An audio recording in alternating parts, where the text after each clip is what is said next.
Welcome back, YouTubers, to another Q&A, number 67, with us, the British Fist. Good. I am Mr. Parkin, and this guy rocking and bopping beside me is none other than NJ. Do it for me, people. Thank you.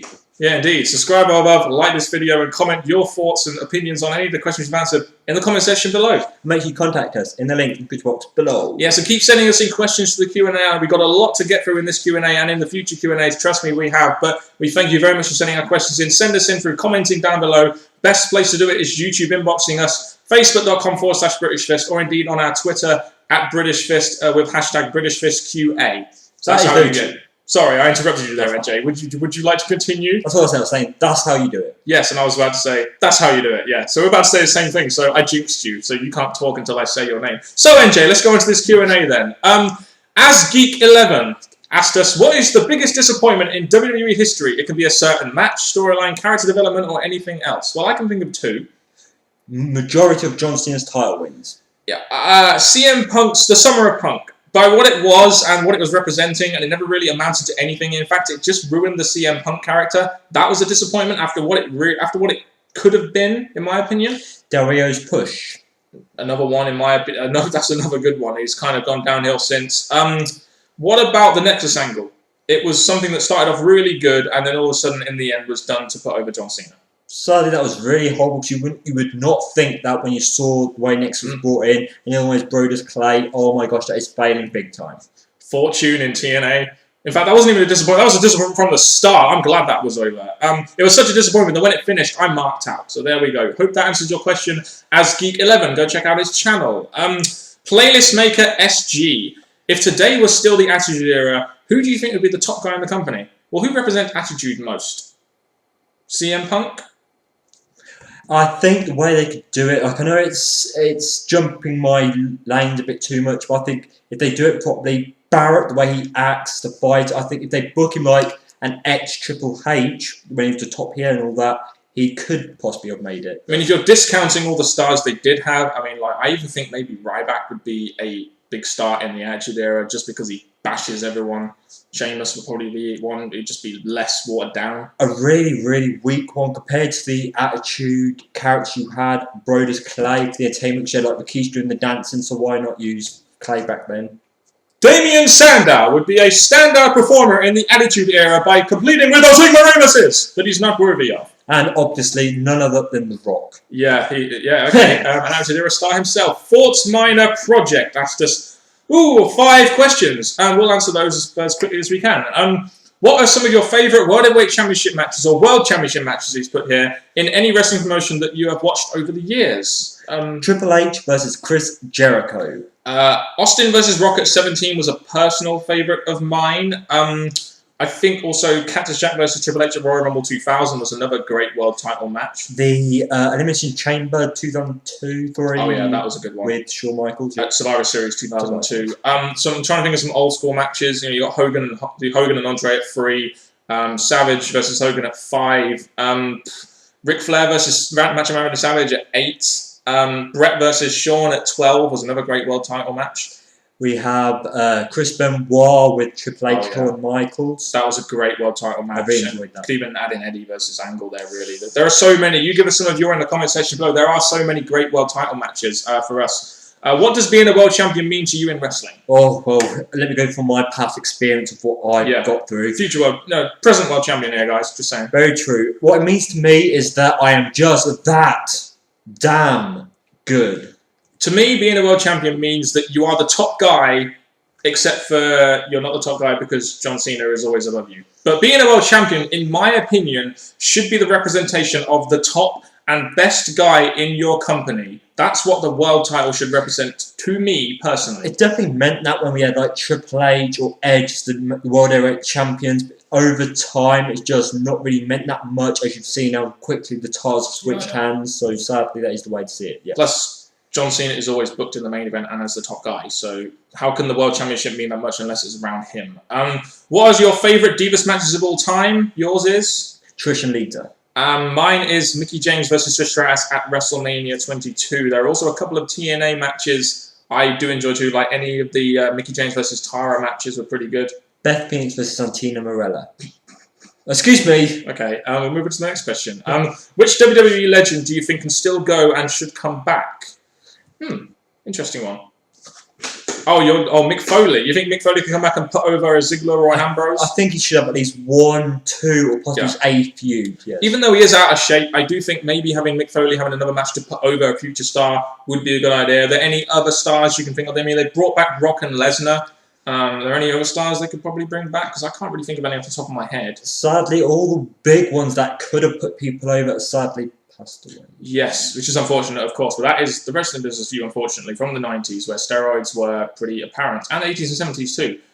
Top 10 favourite wrestlers to watch in the WWE. Well, 10, okay, well, we'll go with Barrett. Barrett, obviously. Cody Rhodes. CM Punk. Miz.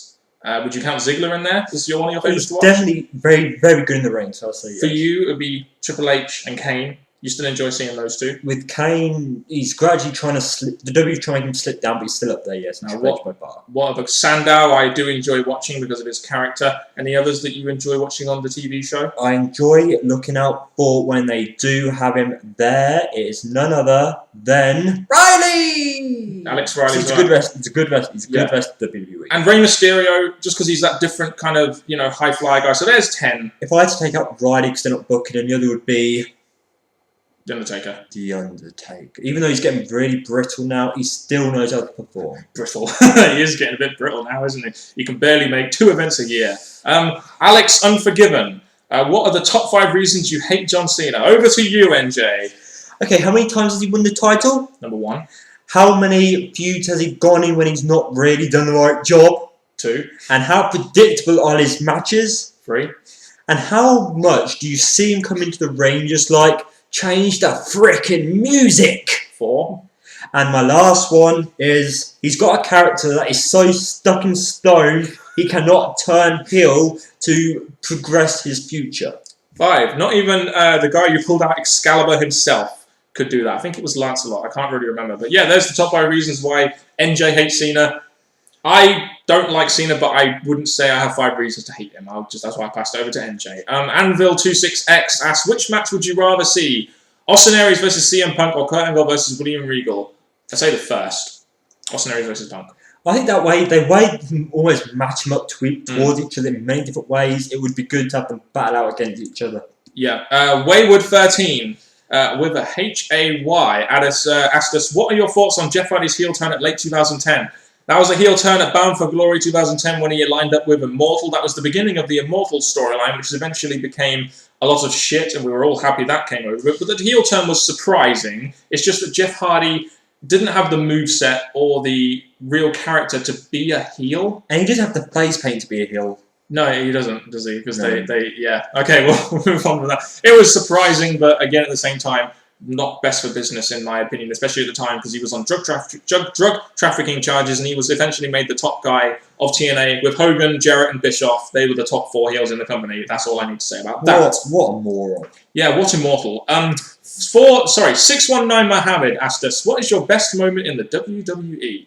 Probably, for me, would be the first time I remember watching a match, which was Royal Rumble 2000 on Channel 4 one night when I watched Triple H versus Cactus Jack. To me, personally and sentimentally, that was my favourite moment in the WWE, along with watching WrestleMania 17 and SummerSlam 2002, the first of the respective pay-per-views that I actually watched. The one that stands out to me is when The Rock defeated John Cena. And another would be the majority of the way Triple H performed within Evolution or DX. Yeah, good ones. Passers Man Forever. I hope that's Pacers Fan Forever. Pacers. That's how it says. That's how it says. I thought it was Packers Fan Forever, but okay. How would you book a feud between TNA World Champion Austin Aries, WWE Champion CM Punk, and ROH Champion Kevin Steen? I think that's pretty simple. You have Kevin Steen invade WWE, and then you have Austin Aries invade WWE. That would be a nice way of doing it, I guess, for one pay-per-view only. The way I'd personally do it is have like almost an invasion angle where we have CM Punk who goes really, not crazy like Kane and Daniel Bryan, but he goes on wanting to prove that he's the best in the world. So he goes to each company taking out the best in each one. I must admit, NJ, I think that idea was much better than the one I did. To go CM Punk, any one of the guys really, going off trying to prove himself against other guys in the company. in separate companies would be a good angle to do. Sweet Latte 18. Sweet Latte. Love a latte. Love a life, love a latte. Who do you consider the best WCW champion of all time? For me, it would be Sting. Definitely Sting, because he was the one that kind of epitomized WCW. You know, like Goldberg, Hogan, were others, I guess you could say. Sting's the one you're always going to remember being the champion of the company he goes in. Simply because he was basically like the AJ Styles of the WCW world. He was only ever in WCW and never went to WWE, etc. Yes, he was in NWA, but that then turned into WCW. So Sting would be the man for me. Yes. If Rock and Austin would have joined the NWO, how do you think it would have worked? Well, it would have left WWE without 2 top baby faces, so it would never have worked. I'm really trying to see how it would work, but I guess you've got an idea on how it could, so please tell us in the comments below. Yeah, we'd like to know. What weapon would you use to cheat in a match? I'll go with you for this one, NJ. A flamethrower, not really. I'd use a sledgehammer. I'd love to use a flamethrower. That'd be awesome. But would that be cheating? Not in an Inferno match. It wouldn't be cheating, would it? It'd be pretty much abiding by the rules to set your guy on fire. Oh yes, that's so true. What kind of music do you listen to? Anything from punk rock to death metal with me. You'd probably notice I wear a lot of Metallica shirts. I'm a big fan of Green Day, punk rock, and a big fan of Metallica, and a lot of death metal bands. You, NJ? My music mixtures, as long as it's nothing to do with Justin Bieber, I'm pretty relaxed with it. Yeah, indeed. So that's the kind of music we listen to. Next question comes from Seeking M Punk. What political party do you support in the UK? Well, I have never voted, and I don't think I ever will, because I think politics is a complete bullshit idea, in my opinion, because whoever you vote for, essentially they're going to end up being shit anyway, and so what's the point of voting in the first place? I'm just saying. Hashtag vote Vince McMahon. Yeah, for president. I don't support any political party, I'm afraid. I just don't support politics in general. I just don't do it. Mr. Antominuza. I'm sorry if I pronounced that one wrongly against brother, but what was the best WWE game ever? Here Comes the Pain was always my favourite. I stopped buying WWE games when they became WWE versus Raw, and that's just what I think. Well, the games are progressing, but they're also minus some things out, but I really did enjoy WWE 12. Yeah, I mean, you've been getting the WWE games ever since they really first came out, so your opinion probably matters a lot more on this one. I just always prefer Here Comes the Pain. You prefer the newer games. Very creative, yeah. LVD or Edge? Edge! Definitely Edge. DX or Brothers of Destruction? As much as you like Kane, you still say DX, wouldn't you? With DX, by far, they did so many different things in their career, and Brother Destruction just kept them breaking up, come back together, breaking up, come back together. Yeah, DX for me as well. I definitely prefer that faction and tag team. AJ Warrior. I know that. Hello again, brother. What surprise entrance would you like to see in the 2013 Royal Rumble, and who would you see winning it? I think, would you count Brock Lesnar as a surprise, maybe, in the Royal Rumble? I don't know. Any legends, really? I really don't. And winning, I wouldn't want to see Brock Lesnar going through and winning it. No, you could have a different winner, though. Who would you see winning Royal Rumble in 2012? I'd love to see Wade Barrett win it with his new gimmick that he's going to bring in. Even though they're hyping the video packages now, I would like to see them probably build up to the Rumble, yes. But surprise entrances, I'd probably have, like, if I, as we said earlier, the return of Mick Foley, not win it, but maybe when Dean Ambrose has made his debut, then have Foley come in as a surprise entry as either one of his faces. I miss those times. You have to have Hacksaw in there somewhere. Oh! If you have any idea who would you like to see in the Royal Rumble having a surprise appearance, let us know in the comment section. Chicago Bears Fever. Chicago Bears Fever. Fever. Asked us a question. How did you become wrestling fans, NJ? The thing that got me into wrestling was back then when I first started watching, it was really popular. Like, wherever you went to, there would be something related to wrestling. Toy shops would be selling it like crazy. People would be talking about it. It would be on numerous TV channels. Yes, they still try and promote it, but just not in a way that people would care as much. But after watching one event, I was hooked. The thing is, when I was a young boy in primary school, the Attitude Era was well in advance, and it was cool to watch WWE. And as much as my parents didn't like me watching, or my nan liked me watching, God bless her soul, wrestling at the time, it was such a cool thing to talk about. Everyone was talking about it. It was like if you watched wrestling, you were considered cool at the time. Just a shame wrestling isn't like that anymore. But the whole aura of wrestling and how cool it was in the Attitude Era with Austin and Rock, etc., and the events they put on and the quality of the wrestling, etc., and the storylines they had, that's what made me a wrestling fan, essentially. That is the way to go, yes. Declan's Wrestling Talk. When do you think Vince McMahon will step down from being the chairman of the WWE? I think there's going to be a point where Triple H is done everything he needs to do, and is just screaming out that it's his time.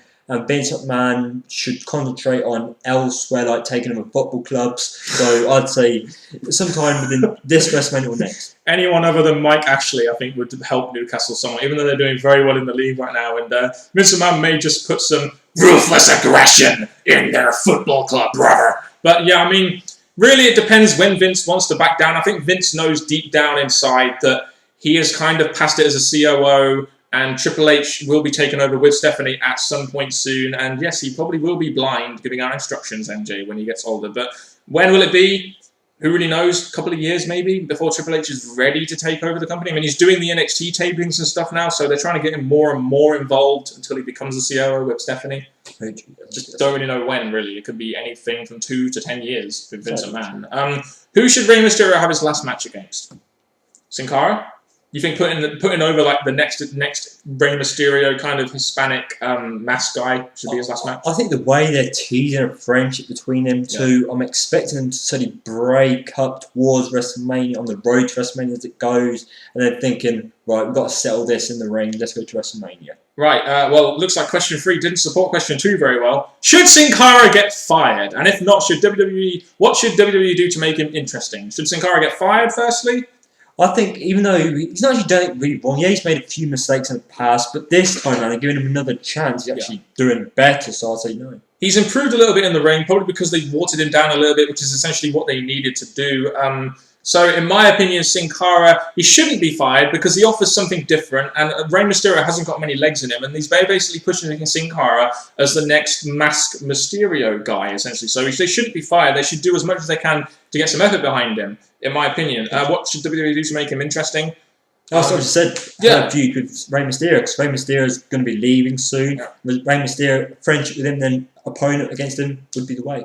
Good way to do that. Understand 000 quadruple 1. We understand. What do you think of a British stable with Drew McIntyre, Wade Barrett, Mason Ryan, and Layla with a Moroccan English accent, and Regal as their manager? Maybe they could be called the British Fist. Nah, because we copyrighted that, so unfortunately they couldn't use that term. Just saying. What do you think of the stable? NJ, what's wrong? British Fist. That's us. Yeah, what do you think of the stable guy? I think you've done it pretty well. You've got the right wrestlers in there. You've got Drew McIntyre, who I think needs to prove himself to Barrett before this faction gets created. Barrett would essentially be the top guy, Mason Ryan be the enforcer, and Layla would be the diva, and Regal as the manager would be very good. I mean, would you either have Barrett or Sheamus in there as the top guy, even though Sheamus is essentially Irish and wouldn't count as British, but I like the idea, I really do, of a British stable. I think it could be something big in the WWE if they do it one day. It's the way to look, and you've definitely got wrestlers in there who could definitely use this faction to grow. Yeah, and you've got the top guy, the mid-card guy, the enforcer, and the diva, and the manager, which is essentially what factions generally are. And it's putting Regal into a place where he should be once again. A mouthpiece for future talent, exactly. If Austin fights Punk at WrestleMania 29, how likely would a Rock versus Austin 4 match be at WrestleMania 30? No, they can't do that again, surely. I mean, even WrestleMania 19 was kind of past the time where that was really, like, essential. I think it's at a point now where The Rock should, even though this is going to be as possible last WrestleMania, last year could have been it when he just defeated Cena and went off back to his movies, but this year should be the time where Rock says, I'm going to do one more big WrestleMania match, and that's it. Yeah, I think so too. If Austin fights Punk at WrestleMania 29, it probably won't happen because of Austin's surgery, but that would be like, I guess, the biggest star you could put Punk against apart from Rock. And if you want to make Punk this next big star in the WWE, to put him against a guy like Austin in a feud, which would make a lot of sense, and maybe make him beat him, would be the way forward. I would love to see it maybe at WrestleMania 30. I see why you're saying WrestleMania 30, because it gives Austin a year to, get better from his surgery and then warm up towards it. So it could happen. But the main thing is, for the year, is if they can keep Punk ready to be the main eventer to go up against someone compared to like Austin. Indeed, and now he's healed. A feud with Austin, as generally would be a face, would make sense. Mega Freddy 25 asked us, who do you think dies more, Kenny from South Park or the Spanish announcers table? Well, if Orton is trying to RKO someone on it, no, so I would say Kenny. Oh my god! They killed Kenny! Yes. Oh my god, they killed Kenny! You bastards! That's how it goes, yeah. The Spanish announcer table, the Spanish announcers. Yeah, so I'd say Kenny just because when Randy Orton tries to do an RKO, it never fucking breaks. Callahan Death Machine. What indie wrestlers would you like to see signed to TNA or WWE? Do you know who Sami Callahan is? Oh yes, no. Unfortunately, apart from ROH, we don't really watch too many. I mean, you don't even watch ROH anymore that much, but we don't really watch too many indies. For all you indie nerds out there that will know a lot about it, you tell us who would be the best talents. I mean, I've seen Sami Callahan. I don't know too much about him, though, so I don't really know whether he should or should not be signed for WWE or TNA. Well, there's one that stands out. He's done it for many years. I've been told by many people that he is a great indie wrestler that could be good for the WWE, and that's no other than CM Punk. I'd say Kevin Steen, maybe. I don't know. Don't know too much about indie wrestling, unfortunately. If you want indie wrestling, go watch someone like a Trademark or a T-Slay, and they'll lick the ass of ROH or whatever. So, Ultimate Footy Fan 19. Do you think Mick Foley will ever wrestle a WWE match again, or do you think he is too out of shape? I agree he's out of shape. He would need about a good 2 or 3 months to get back into shape. But imagine the rub he could do for a guy like a Dolph Ziggler or a Dean Ambrose or like a Wade Barrett or something like that. Just imagine the rub that a guy like Mick Foley... I mean, he makes stars. Well, Mick Foley's been teased to do stuff many times over the last year, possibly 2, and he's not fulfilled it. So I'd say, even though you're saying, oh, he's gone now, it's another legend coming back, but I still think he's got enough to do at least one more feud. I mean, even in his late career and the fact that he is out of shape, he could still, his name power could still put a guy over, I think. I think so. Gore492, yeah! Asked us, who do you see main eventing WWE within 5 to 8 years down the road? CM Punk is one of them. In my opinion, this is the time of the year. This is really the start of time when WWE need to pick about 4 people who they're going to base their product around. Number 1 being Ryback, 2 being Sheamus, number 3 being possibly Wade Barrett, and number 4 being a guy like Sandow. Like guys like that, in my opinion, will be main eventers down the road for 5 to 8 years. There's the ones that really stand out. Yes, you have Ziggler trying to get up there. Oh, no. You have Miz, in a way, failing to get there. Riley's not being booked, yeah. No, but I mean, Riley, I'd say I hope Riley, because I do think he could be a future main eventer for the company. But hell, if you're getting bullied by Cena backstage, you're not going to be pushed. So there we go. That's been another Q&A with us, the British Fist. We've answered as many questions as we can. We still have an overwhelming amount of questions to get through, but if you want to, still keep sending your questions. If we haven't answered your question yet, we will get to try and answer it as soon as possible. We've just got a lot of questions to get through here, guys. It's pretty overwhelming, like I said. And it's these questions that I'm really thankful for, because the fact you can keep going. Some of you have already asked us many questions already, but the fact you've got your mind still ticking for more, keep them coming. We'll keep on going, and who knows what will come next for you guys. Yes, who knows what will come next. I mean, we had Terminator Nj in one Q&A. Like, who knows what's going to happen now. So that's been it. Another Q&A for the British Fist. Gotcha. And I shall now do what I usually do on these videos and pass you over to NJ for this wonderful outro. People, please support the British Fist by doing this out in the streets. Let people know where you are, what you're doing. And for Mr. Parkin and me, NJ, thank you very much for all your questions, your time watching this. Until next time, YouTubers, goodbye.